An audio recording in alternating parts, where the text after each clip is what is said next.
So this is the second in our COVID-19 series. And now today we'll be talking about beyond the pandemic. What I was talking about previously was actually to see whether there was any out-of-the-box thinking and what are the new ways in which we can deal with the lockouts situation and the virus. But today it's more about accepting the fact that this virus is here to stay. If not the virus, such situations are going to happen again and again. And me as a medical director of Bell Center Institute of Functional Medicine and the chairperson of the IMA National Committee of Functional Medicine, which I hope will be useful to all of you. At least it should stimulate the thought process. Taking a cue from the last presentation, in short, we expect people to be cleaner, environment to be cleaner, tough laws, more digital world, and a focus on preventive healthcare and wellness. I did say that economy and politics will remain volatile, but in the last couple of weeks, I sort of am regaining my faith in the policymakers and the government. My brother, Dr. Ashok Kadambi, who volunteered to work in a New York hospital, Jamaican hospital. So if you look at the economic about the global downturn, it looks like that the bigger you were, the harder you fell. And at least we can take solace from the fact that India, like China, we are growing below potential, but we are not technically in a recession. The pandemic is likely to last as long as 2 years. Now, it does not mean that we'll be in a lockdown for 2 years. It just means that this pandemic is going to is here to stay. Irrespective, as long as our mindset accepts the fact that this has changed our life forever. The pandemic has indeed changed our life forever. We will again replay the slide, which is the health footprint. I did mention this for those who attended my presentation the last time. So here I spoke about the first wave, and the first wave with respect to the coronavirus situation, and that immediately, depending on its morbidity and mortality, the first wave, it will start settling down, maybe a couple of extra waves over here. Second wave, which I have already seen, and there have been many of the patients, for example, who have been waiting for a bypass surgery or angioplasties, etc. So they are the so-called non-COVID conditions, which were sort of ignored because of the focus being on the corona situation. And these would also start rising. And if we do not tackle these in a clever manner, we might see a difficult situation dealing with such cases also. And of course, there will be a third wave, chronic conditions, typically people who are suffering from cancer and diabetes that went into complicated diabetes, etc. And these leave an impact that will be here for a long time to stay. So the whole idea is to be able to address this, preparing in advance and not waiting for them to happen. Now, this is the line that I've added over here. And this is something that we've already seen happening, that if the lockdown situation continues, job loss in terms of the economy, we might start seeing a social unrest and people might start going to the streets, and it could be some kind of violent situation that will develop. Let's hope that this situation never gets going or gets out of hand. And of course, we are seeing this impact in terms of the mental illness. So the psychological trauma that this is causing, this is on the rise, and we probably might see a peak going up like this. Hopefully, we should be able to flatten that curve also. So keeping that in mind is of utmost importance for us, because if all the focus is on the corona, on the COVID-19, I'm afraid that the other waves, the first, second, third, fourth, whatever wave has to follow, or the tail of the first wave, might get us into a deeper situation. As far as the economic tsunami is concerned, I'm not an expert, I'm not an economist, but we all understand that the corona-induced disruption will change the rules of the game, lock, stock, and barrel. All the formulas, all the algorithms, all the pundits of economy were not able to predict or not able to give any clue as to what's likely to happen. But it is said that all the multinationals that have been hit badly were because they had a global influence and did not have a local output. So basically, the whole idea is the multinationals will have to have more of a local outlook and create more of a situation that is dependent on the local conditions rather than global conditions. Impacted the healthcare industry in a huge way.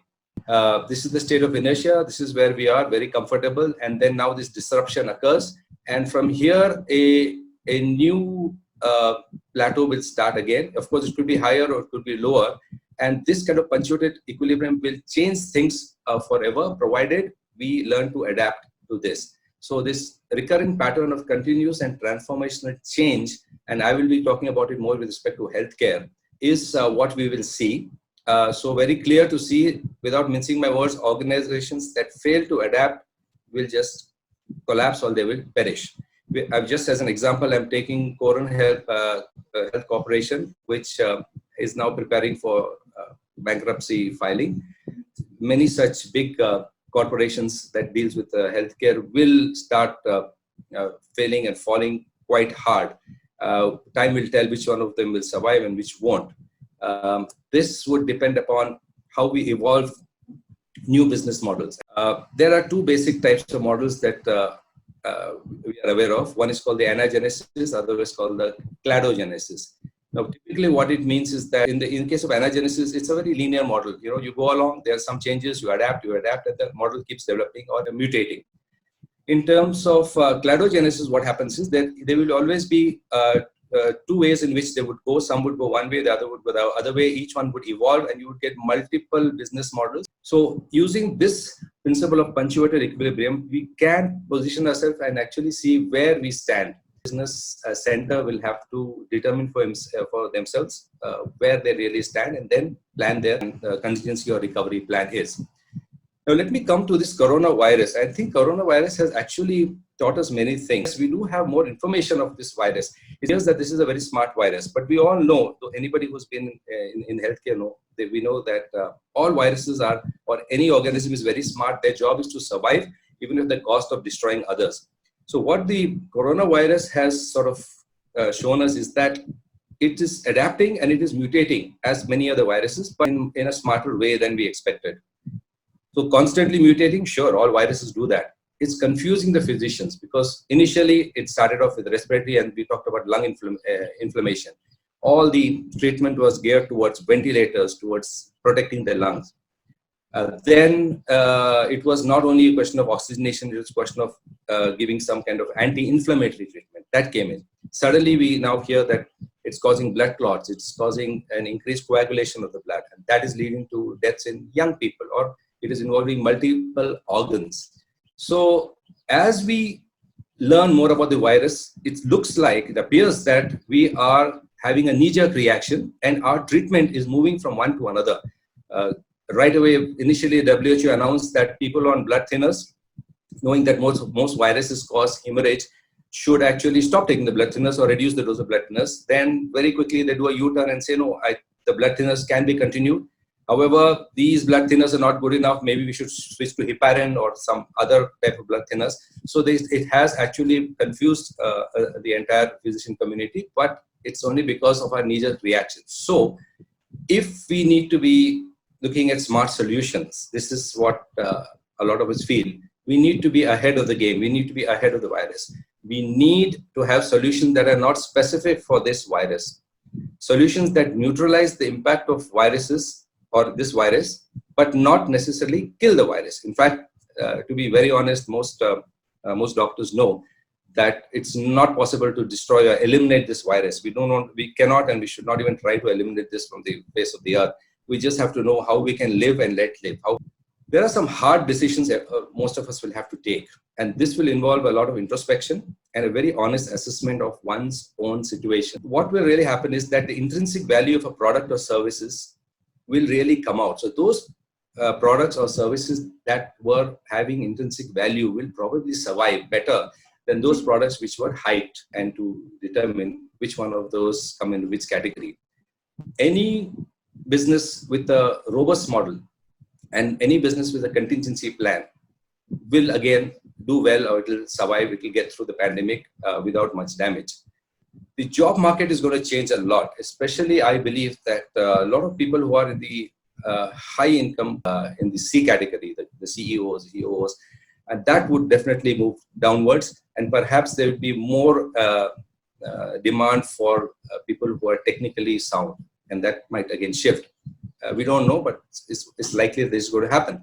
Definitely the style of working will change because most of us are now being able to work from home. We'll need to bring about a lot of commitment, discipline, and this is how the employee would also be chosen, not merely based on their qualifications. It would also depend upon how they can be committed to certain projects. And again, I will share with you the experience that I personally had in the last couple of months that makes me feel that this is going to be a very important aspect of people working from homes, especially. Salaries will be realistic. Most companies will go on a austerity drive. Sensible budgeting will be there. All extra expenses should and will necessarily be cut down. Just for an example, I'm taking the example of a migrant worker. And just thinking out of the box, I'm thinking out of the box that do we need to improve the conditions of the migrant workers? They have the healthcare, they have food, they have shelter. But my question is, can we just remove the need for a worker to migrate?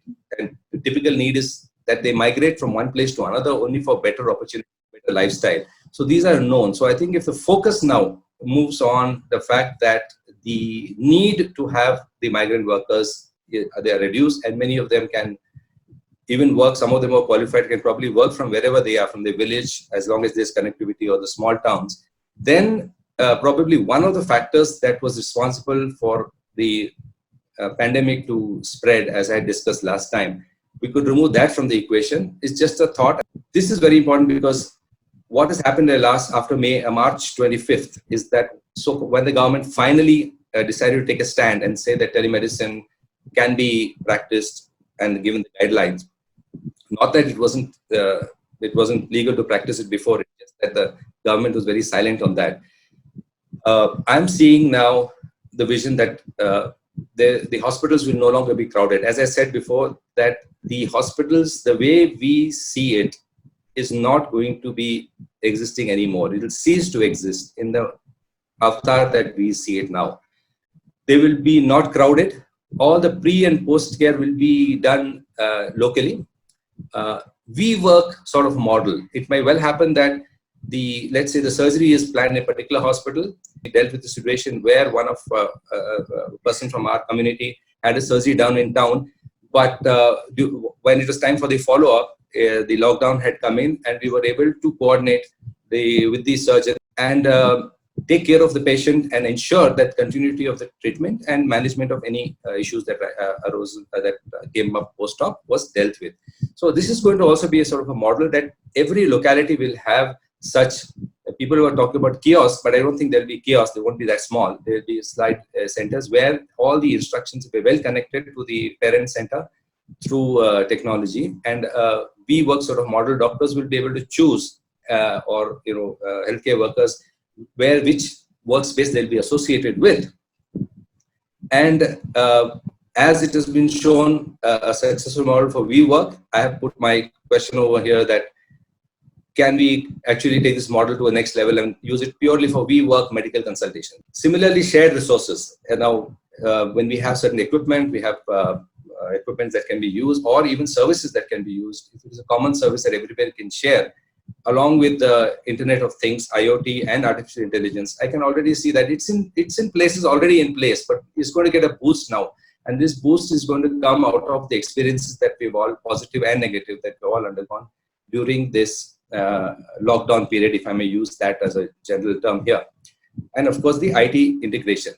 Now, the other thing that is really going to come down here, because the COVID-19 has sort of exposed the weaknesses of mainstream scientific medicine, if I may use that term, or what we call as allopathic medicine. And therefore, other forms of medicine, which will be integrative medicine, alternative medicine, functional medicine, much against the views of the present doctors in allopathic practice, we can actually see that this is going to take a firmer hold in the healthcare system, only because the existing model has not worked. So be prepared for that. So coming quickly to the e-health, has become a very crowded, it's a growing space, but it's become very crowded. Almost every day I get a couple of calls for somebody trying to tell me that we are on this platform, you can consult your patients, you can do your billing, do an e-prescription. So we have all these various, 1mg, MedLife, we have Portier Lalpat Lab Strand, that's in the home lab sector, home collection center, assisting tools that can help us to create this platform. mobile health pharmacies and consults happening here, web pharmacies, EMR, EHR. So the whole question is, what do we do from here? Now, this is where I think I can contribute the best, only because of this experience of mine in the telehealth field. My company and I, we have been in this sector for almost more than 10 years. So today what people are looking at is a very simple tele model, that here's a doctor, and unfortunately not many of them have a very strong EHR, but some of them do. So I think this is going to be the essence actually of documentation, which is going to be very important in telemedicine. Institutes also, with having multiple doctors, again, question mark as far as EHR is concerned, because very few have really developed a good, robust EHR model. So using the phone, email, WhatsApp, and other methods, the patient will interact with the doctor. Patient will interact with labs, etc. Reports may go in straight either directly to the doctor, the institute, or through the patient. Doctors may again prescribe, patients may go to the drugstore, get the medicines, or similarly, they may actually go through an electronic platform and give prescriptions for the drugs which the drugstore will supply. Now, it's not as simple as that. So if you look at the model that we have been working at, okay, so there's a lot of similarity, but if you look at all the players that are involved, we need to have a smart design. And this is the model that we've been working and became stronger and stronger over the years. That the consultations remain, yes, the face-to-face, phone, email, WhatsApp, all others remained the same, but a very powerful EHR, of course, what we use is M-Note. So what forced us to evolve this model was that we are unique in the sense that we have to compound many of our medicines for a patient. So a lot of prescriptions goes to the compounding pharmacies. However, some of the non-compounded products can go straight to the drugstore, and the prescription will eventually, the medicines will reach the patient here. So the same situation, what happens is that we could go through logistics. So this is very important, that the logistics part becomes very, very critical when you are actually involved in the delivery of the medicines also. If you want to close the loop, you cannot keep the logistics out of the loop. And therefore, we definitely depended a lot on Dunzo. We depended upon certain courier companies, which was, of course, the biggest challenge for us during the lockdown. But we got over those challenges one by one. Then we have a whole group of general practitioners, specialists, home healthcare specialists, and the hospital, where the patient would be interacting, but it would be very important for that data, the clinical data of this patient, at least the summary of those important factors in the clinical data, to be able to move into the EHR where the doctors can have access and update, so that when the patient comes for the treatment of the chronic condition, remember, I am talking about treatment of chronic condition. This does not apply for any emergency or acute condition. Acute conditions, telehealth model is completely different. The acute condition, in fact, should not depend on very much on a telehealth model. It should depend more on the best use of a person trained locally nearest to the patient. Could be a person, could be a hospital, could be a nursing home, could be any medical institution, but can be connected through telehealth through an expert who can advise. This model has evolved over more than 10 years, which stood this test of the lockdown. And I'm coming to the next step. This is the most important data. Now, this is all the raw data that has come in, but this is probably the most important thing that today I'll be presenting. In the month of January, February, March, and April, when the lockdown really started, somewhere in Feb, and things started slowing down, March complete, and of course April complete, somewhere in this period, the prescriptions that came from me actually increased, and sort of more or less did not change, because I think this is completely attributed to the strong telehealth platform that we had. However, some of the panel doctors, we did see there's a fall in the prescription that we got from the doctors from outside coming to our compounding pharmacy. Now, this is just an example, and just to demonstrate that, yes, we have tested this in a real life situation. And if I were to look at the common factor here, was that the telehealth platform, most of these doctors were on a face-to-face model. When the patient walked in, they did not have a very powerful electronic health record, nor they have a robust model in which they could coordinate electronically. So before lockdown, it was quite stable. The number of prescriptions coming from them, others, is hardly any difference. But once the lockdown came in, there was a steep fall. So that also, this data is of course raw data. We'll analyze a little bit more and see if it can give us more insight. But this has given us a lot of confidence that our telehealth model is quite powerful. The number of consultations that I was doing in January, February, March, and April, and I'm talking about teleconsults, because we are practically 90% teleconsultation. This is nothing to do with ophthalmology. This is my teleconsultation for medicine, functional medicine, for preventive medicine. And therefore, these it's possible for me to do this online. So if you look at the number of consultations, they have fallen. And we did analyze generally what was the reason, because actually I felt that they went up. My feeling was they went up. And we found that a lot of the consultations that had to do with the review of the labs and lab reports review, they could not happen because labs had shut down. And therefore, what really went were people who needed either new patients or those that needed a prescription for some medicines. But nobody really came up for a review for their lab tests, particularly because the lab was down. So if you remove that from the equation, you would probably see a different graph here. New healthcare models that we have to look at, and it could be meta medicine, you call it integrative medicine or call it functional medicine. It is supposed to be the evolutionary approach which is best suited for the 21st century, where we address the root cause. I have talked about this before also. It is a systems-based approach. It is holistic, but holistic does not mean that it combines Ayurveda and all various forms of different forms of medicine. It means that you look at the, not as a disease, but look at the condition as a whole. It is person-centered and driven by technology. This is not a new model, but these models were not were not in the limelight very much because situation like this had never arisen before. Focus on preventive health, facilitating the lifestyle changes, diet, nutrition, fitness will start taking more and more importance, and people are realizing this. We have to change our mindset. We may have to reinvent medical protocols. We may have to really think, do we need vaccines? What's the value of the vaccines? What is the value of these antiviral drugs that we are now talking about? Using adjuvant therapies like anticoagulants and using hydroxychloroquine, etc. Immune modulation supplements like I often do, vitamin D, curcumin, vitamin C, what is the doses and how we need to do that, all right? So, and less dependency on the drug. So now it's more philosophical now. Beyond COVID-19, we don't know what's going to happen, but it's a good chance that we will go back to the old mindset, a large part of it. So the question is, are we going to face the unpleasant truths? Are we going to look at comforting lies? We have a Hobson's choice here. And if I were to remind you of what I said on April 12th, I said, adapt and grow, embrace the change. But today, I would go with what I would quote H.G. Wells, that either you adapt or you perish, now as ever. So now the message is loud and clear. Thank you very much. I'm ready to take questions.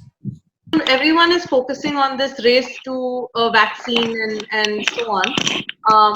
Can you touch a little bit upon the importance of having a vaccine to the coronavirus and how the mutations and so on of viruses in general make this even more challenging? Yeah, first of all, great presentation, Vivek. I think your presentation was really highlighted the fact that we should think beyond the pandemic and see how we can come back to not the real normal, but the normal that we want to be in the future, right?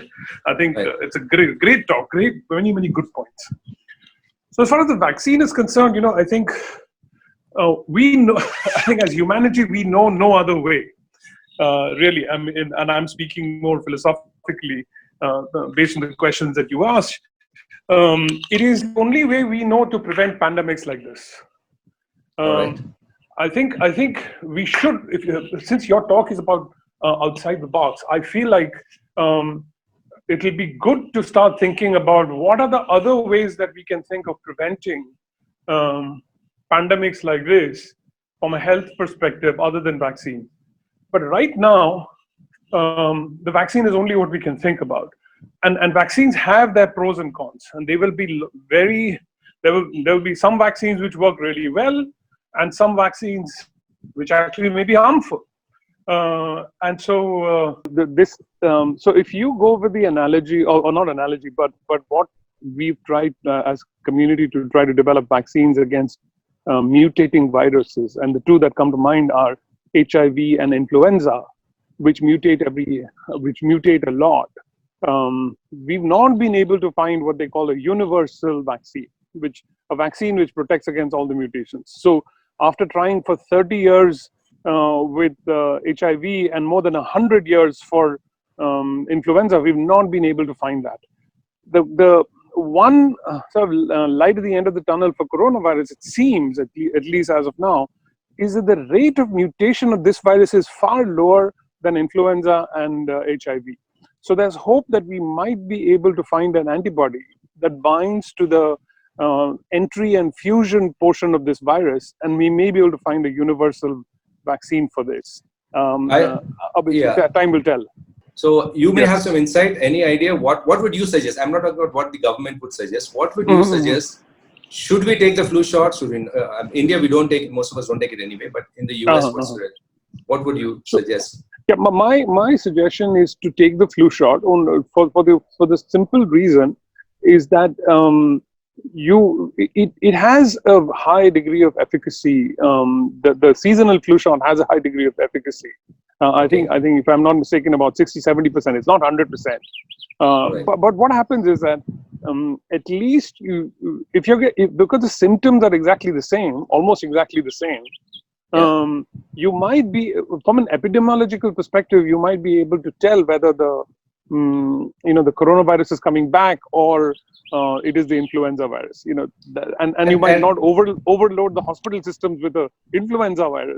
This one is from CV Chalapati Rao about he wanted to discuss or bring about some points about burnout, mental health, especially for healthcare providers, that this is quite a traumatic time for them, and the impact that could have in terms of additional issues that we could face. Dr. Nilima, please go ahead. Yes, good evening, everybody. The need for supporting our frontline healthcare workers, not just the doctors, but the nurses and the paramedics, even the cleaning staff in hospitals, who are all at a higher risk of catching the corona or taking the corona infection back to their families and communities, and the social challenges that have been associated with that, especially in India, requires a lot more support and care. The Indian Medical Association has given some recommendations to the government of India, and some of them are getting implemented in terms of guidelines for healthcare workers, and new laws have been enacted to protect the doctors from violence, etc. And there's a long way to go, but perhaps the silver lining on this crisis globally is that it is forcing everyone to accept the elephant in the room, that is, mental health is the biggest issue in today's world. Yes, infectious disease and corona are killing people, but the number of people who are not maybe dying but becoming dysfunctional because of mental health challenges is coming more and more to light because of this crisis situation. And it's a sad way to bring our attention to something that we should have addressed a long time ago, but better late than never. And even though they're baby steps, I think they're steps in the right direction. And I hope more will be done in this area. Person wants to remain anonymous. Will private doctors do testing for the virus so that it can be faster? Or can paramedics and other healthcare providers be trained, can access the crazy population that is India for testing? I think the answer most people know, and if somebody has a different view on that, if Naren has a different view, he can come in after this. It's not a question of how much you can keep on testing and testing and testing. And like US is a typical example where they really, I would say, over test. And many of healthy people will show up as positive in coronavirus. But the question is, do we really need to do so much of testings? Can we do the testings in a way in which it can be structured? Because test itself, there are false positives, false negatives, and then depends on how you, if somebody goes to draw the blood during the testings, again, there is a risk of the spread of the virus, etc. So my view on this is that what we're doing is correct. We're following a sort of a protocol which says that those that need to be tested and those that do not need to be tested actually for the virus. But it's a good thing to assume that today, if anybody has any kind of flu or symptom, definitely just assume that it is corona or a virus that can really spread very quickly unless proved otherwise. And in the process, I like what some of the labs are doing. They're doing sort of a pooled sample testing. So what they do is they take about 5, nobody has figured out, some say 5 or some say 10, but I think they take 5 samples together and test. If all come negative, then you're fine. If even one comes positive, then you test all 5 individually and see which one of those. So this has been often used where the resources are limited, very, very successfully in India. And I think there's nothing wrong with that, provided you know at what level, you can't go with testing 50 at a time. there's a limit to which what you can do. So etiquette, a more not a lockdown, but a more need to travel basis logic, as well as some amount of social distancing and habits changing to say that yes, somebody could be positive, but doesn't mean that everybody has to shun that person, but we can interact with limited this thing, like let's say school children, allowing children to interact maybe for shorter period, maybe with lesser crowds, maybe in non-AC surrounding, whatever. We'll have to come to some more rational way rather than saying the whole world has to be tested. Because let's say, realistically speaking, 50% turn out positive, we don't have enough means to quarantine all the 50% of the world's population. Or even treat them. You are already doing telemedicine, and there must be a format under which that is followed.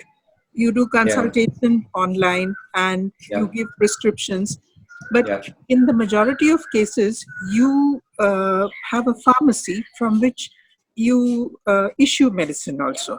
Right. Okay, because yours is a specialty subject. Understandable. Right. Yes. But until last year, the legal viewpoint on not telemedicine, I'm saying telephonic consultation, it was illegal. And to give prescription on telephone is considered illegal, and with repercussions on the doctor for doing consultation and advice, because from the legal point of view, it doesn't stand if you have not examined the patient, no matter it may be a trivial condition. Yeah. So good question. So I'll answer. I got it. That's a very good, very important question. And the question is like this: it was not, there was nothing said about it. It was like today. What happens when I consult? This is we're talking about India. What about consults across the countries, overseas consultation? Where the jurisdiction? So the question is that it was basically unsaid. Like, well, a lot of people said it's illegal. Now, if it was illegal, very clearly, the only question was that has been debated to the point that it was a lack of, there was no guideline or to say otherwise. But what you're talking is very right. It's not that. What it said was, the wordings are very important. That if I were to treat a patient on the telephone, if I were to treat a patient even casually on a telephone, and something happens to that patient, then I am legally liable. That is how the wordings were, that you are liable for whatever happens. That is important. Similarly, if you look at the wordings, but it can be interpreted in any way, but the interpretation in general was that if you are legally liable, then what you're doing is illegal. But you remember, you're liable when you treat a patient face-to-face also. That is one. And I'm not saying this out of my own head. I'm saying out of all the discussions that I've had and issues where constantly I was asked to prove or defend what I was doing. The second thing is, how do I document it? If you were to see every documentation of mine, even if there's an email conversation, WhatsApp, it is copied and pasted, reply is answered. So I'm keeping the trail of every, it's a humongous task.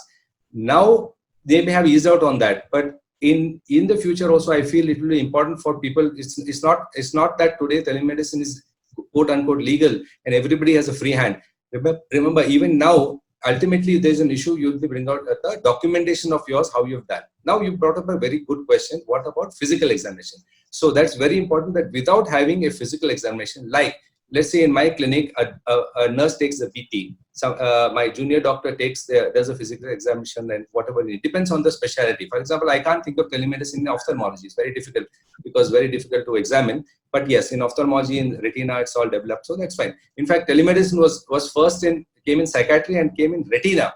There was a whole telemedicine platform, and these are also done by the government. So if you look at the past, I was not the only one practicing telemedicine.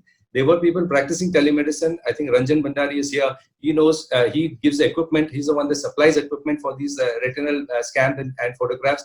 They have been, Arvind Eye Hospital, big hospitals have got their branches where all these pictures were sent to the specialist. Specialist was answering and they were treating it. So wherever physical examination was required, the data, the eye pressure, whatever the BP, the A scan or wherever physically you have to take some measurements, that data was sent. So to answer your question, Dr. Anjali, is that it depends upon your practice, and if you're liable either way. So those were the verdicts of that. So if you really look into this, there was never a situation where they said it was illegal. It was assumed to be illegal. but it definitely meant that you were liable, and telemedicine was being practiced in different ways by different specialities. If there was something that you could not do because the patient is not in front of you, you should get it done and get that by a qualified person and get that information into your database documented. That's where we're going to see a problem. People who are casually giving information on the phone, casually prescribing, and then you have a problem, they will get into trouble if they are not documenting. And documenting does not mean you record the person's voice or video. It means that, like a doctor, if the patient had walked in, how would you record that particular case? Unmuted Rajesh.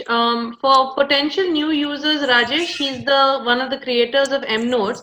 Can you explain for the doctors out there or maybe the patients out there some of the features in electronic medical health records that actually help keep the patient safe and enable the doctor to deliver care?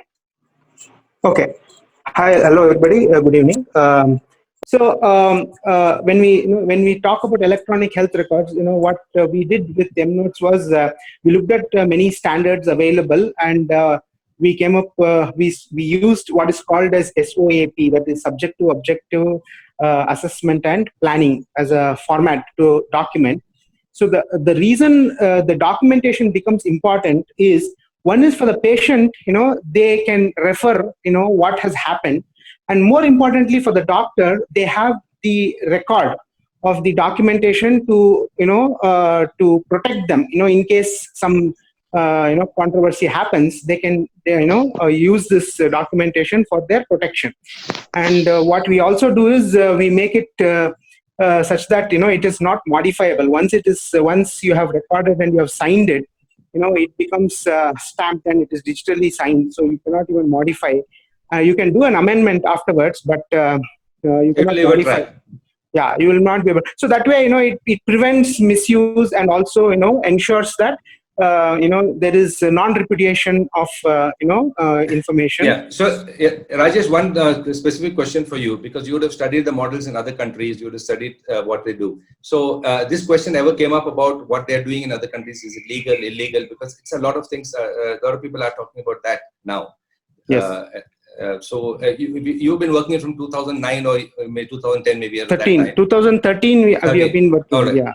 All right. So you would have studied the legalities and the compliances as far as, let's say, US is concerned. Most people study US as a standard. And have you also studied Europe or anything else, or have you not much? We haven't got much data, because by far the most advanced in this field is in the US. We have looked at Europe and other places. They are way behind in terms of what they follow. They typically are a few years behind what they do in the US. What I liked about your particular EmNotes was that wherever you type the diagnosis, the ICD codings immediately pop up, and everything gets ICD coded also. So that also becomes very important if to stick to international standard, that any diagnosis that you put, even if it's a vitamin D deficiency or vitamin B deficiency, it gets coded with the ICU codings. And therefore, a lot of people who are expats living over here, when they take my report or they take my prescription, they get the insurance to cover them or pay up only because it is as per the US standards or international standards. That was make a couple of observations, which I think probably could be relevant. I won't take very long. It's 2 or 3 sentences. One is, obviously everyone out here is trying to come up with the proposition or some kind of hypothesis that, this is what we would like to do going forward to prevent pandemics or viral attacks or things of extreme nature which can affect humanity. But in all these kind of things, I think one of the fundamental issues that you have to grapple with is that what is the environment you're working under, or your proposition should be able to overcome the limitations of the environment. The environment is what I'm talking about, is subject. Are we talking about India? Are we talking about you and me? Are we talking about, the people who have access to more, people who have access to less? This makes a huge, difference, because even going forward, the biggest fear is you can do all the social distancing, but what you're going to do about certain pockets like where there is no such social distancing. The second thing is that a lot of the things like about telemedicine, etc., is applicable given certain specific objectives. For example, if you're doing telemedicine for screening, you're doing telemedicine for, not issuing prescriptions, not suggesting surgical procedures, not suggesting any kind of intervention, then it's okay. I think there are very strict lines that drawn what you can do and what you cannot do. That's the second point. And the other one is that, there are a tremendous number of studies all over the world have been done, specifically on subjects such as what are the things to, come in terms of medicine. How are we going to approach this? And mind you, there are people like the National Health Service UK, which I respect as one of the very enlightened group of people out there. They put out some 15 people from a cross-disciplinary, source. They put them together and came up with a beautiful document. There are several documents, right from Harvard School to, name it.